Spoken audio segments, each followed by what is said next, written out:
UAW-DaimlerChrysler 400, presented by Dodge, is brought to you by Dodge. You can take life as it comes, or you can grab life by the horns. Dodge. By the Flame Broiled Whopper from Burger King, America's favorite burger. At BK, you got it. By Lowe's Home Improvement Warehouse. Lowe's, improving home improvement. And by Valvoline's Max Life, the first motor oil formulated for higher mileage engines. Todd Bodine, the pole sitter, has led all 14 laps. He just jumped out on the restart as Jimmy Spencer fought off a challenge from Ryan Newman. But Jimmy Spencer in that 41, what a run off turn 2. He gained over half that distance back down the back straightaway. It's not that he's got more power than Todd Bodine. He got off the corner better, able to stay in that throttle. He's in a hurry. I tell you, Jimmy's practiced well. He qualified well. And think about it. Those two guys, Todd and Jimmy, are teammates from last year. Both cars ran really well here last year, and I think that they probably kept the notes. Bobby Hamilton has been released from the infield care center. His car has been taken to the garage. No word yet on whether they will try to repair it. Now, when I say both cars, both drivers in the same, they were teammates last year on the Travis Carter's team, and they both ran well. So obviously Jimmy remembers what they did. Jimmy Spencer in the 41 group, they came out here and tested. This is a brand new race car. Felt good about their test. They worked a lot on long race runs. I think Jimmy will be up on the wheel a lot here for a while. Well, all year really, but missing that Daytona 500 lit a fire under him. What I'm seeing, Todd and Jimmy, they're running two distinctly different grooves. Todd, both of them will enter low. Right here, Jimmy will drift up, running that second groove, as we mentioned earlier, trying to keep those RPMs up. But by the time they get right here, they're right against the wall. You have to be there to get down the front straightaway. But if that high line is really working for Jimmy, he's got a lot of momentum up off of the corner, and he's closing the gap. Reminds me a little of Michigan, Darrell, where the driver that comes off the turn in the high lines carrying more RPM. Watch him over and here, more Mike. Speed. Here he goes. Watch him up on the outside there. He really closes it up. Todd's quick through the center, but then Jimmy gets up on the straightaway so much quicker. And that's where he's so strong, is coming off turn 2, getting down that back straightaway. Running about the same speed into the corner, 182 mile an hour. Now watch it. Here he comes up on the outside. He's got the line. Todd's got to let him go.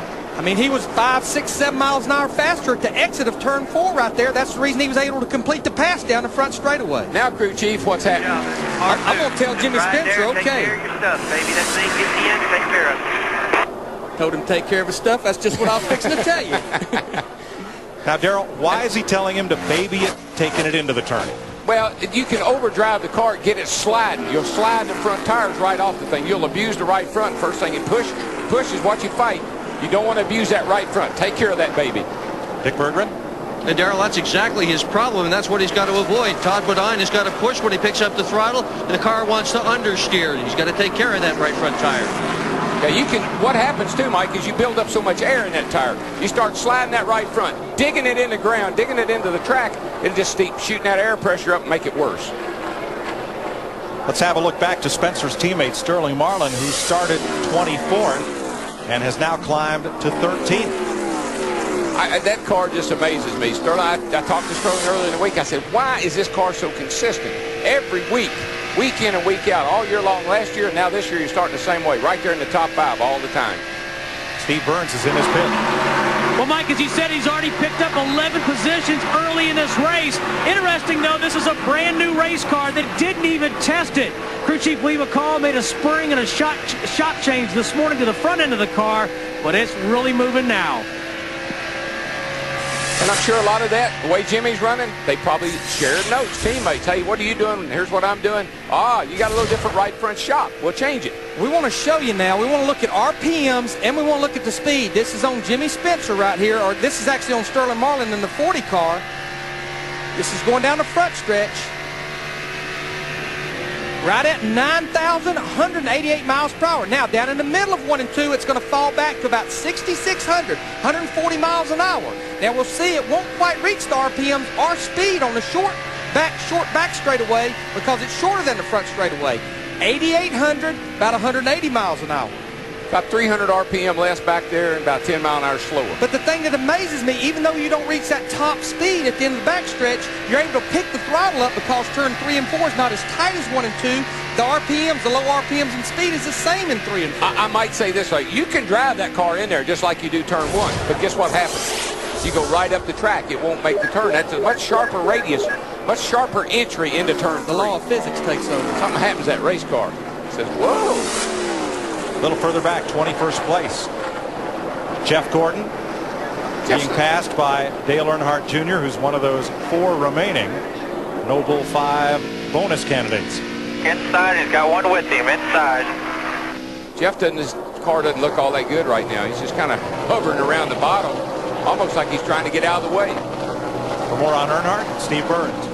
Hey, DW, you were talking about teammates exchanging notes. I talked to Dale Earnhardt Jr.'s crew this morning, and they said that he's felt uncomfortable ever since they've been here. What they were going to do was walk down the garage and talk to Michael Waltrip's team, the 15 car, because they were very happy with their setup. So that's what they've done, and he's moved up 13 positions as well since the beginning of the race. Well, Michael is very happy with his car because he's got the race from yesterday where he finished second, had a fast car yesterday. He said, Dad, DW, the cars are very, very similar. Jeannie, what do you know about that? He may have been happy coming into today, but the first couple laps under his belt, he's been complaining that the car is pretty loose, which is why he was one of the first cars in to make a stop. Adjustments to the track bar on both sides and 4 tires, and it's starting to get a little bit better, but he said, fix this, do anything. I don't know, it's just not handling well. And Larry, how many times do we go into the happy hour, and after happy hour we say the car's pushing? We come in Sunday morning, we try to free the car up a little bit, and we overdo it. Well, the racetrack sits here overnight. They'll take the blowers and blow the racetrack. And it's always at the beginning of a race sometimes. Because of that, the racetrack, it don't have the grip, and the car will be a bit loose. But trust me, they'll probably be freeing that car up before the day's out, making that thing turn better. And how many times have you heard that driver say, put it back like it was yesterday? Yeah, the weather and everything. That's right. Sterling Marlin in the 40th car just passes Jerry Nadeau. This is a battle for 11th. He's just steadily marching toward the front. And at the front, out in front by 1.7 seconds, the man with the bullseye, Jimmy Spencer, former national modified champion. And Spencer, a man of many talents. Age cannot wither her, nor custom stale her infinite variety.